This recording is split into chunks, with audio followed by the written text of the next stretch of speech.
bayad, basta magpa-picture sa garden ko. Ay ko. Mama, ito si Tito Gani. Kung kukuha ng pictorial sa garden ko, may pinahirapan mo yung bata, sabi niya, dito, tingnan mo yung likod ko, pawis na. Dali ka, pawis, punasan natin. Siya yun ang... Bawal umutang kapag umaga. Mama, Wala lang araw. ako yung inuutosan ni Tito Gani para yung pawis Sabihin mo sa kanya, umuwi na siya ng Surigao. Uwi ka na daw sa Surigao, bahala ka dyan. Ikaw naman siya na. Saan ka punta na punta? Sabi ko.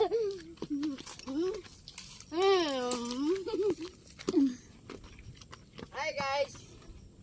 Ito yung buhay namin dito tuwing umaga, magsigaw-sigawan.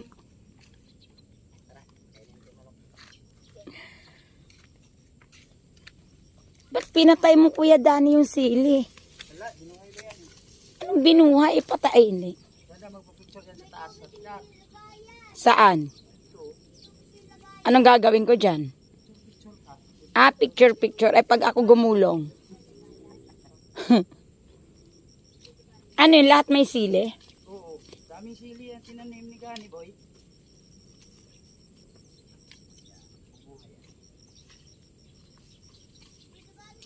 Wow! Dapat, Kuya Dan, tinatanggal nyo na yung talbos. Ha? Dapat tinatanggal nyo na. Di ba para dumami siya? Oo, dami na no? Dito lang ako kasi dito nakapuporma ng doon sa taas, wala namang magardin doon kasi. Saan taas? Yung dati, Doon, sa dati kong tindahan. dito.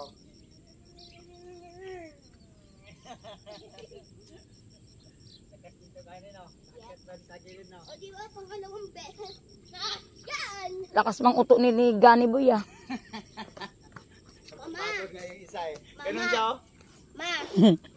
Mama, Eh pa, extinguisher ako dito, pwede ko ba isang lato doon sa inyo? Kung paluin kita ng tubo. Mama, sabi ko kay Tito Gani, ayan yung mga binigay kasi ng daddy mo alaala. Sabi niya, be, tapon mo na yan. Naiinis ako. Ay, sabi mo. Pasado ka na, wanted kami dito ng tismusa.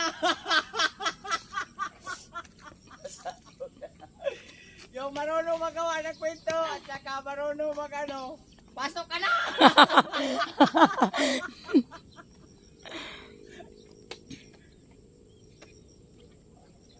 Bahay buhay ng mahirap. Mangapit bahay nga ako. Aray ko. Tito Gani. Ano na naman? Oo. Gani. Ano na naman? Wala lang. Bukas ako nasisipon mo.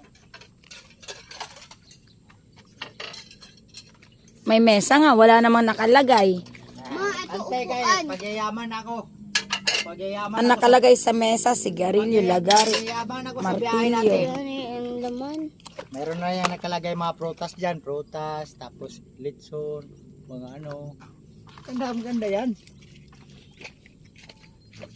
Kala mo no, dito ako magbe-birthday, we. Magsiswimming kami. Sama man ako man magpatay ng kambing mo. Patayin ko man yung kambing mo doon. Hindi.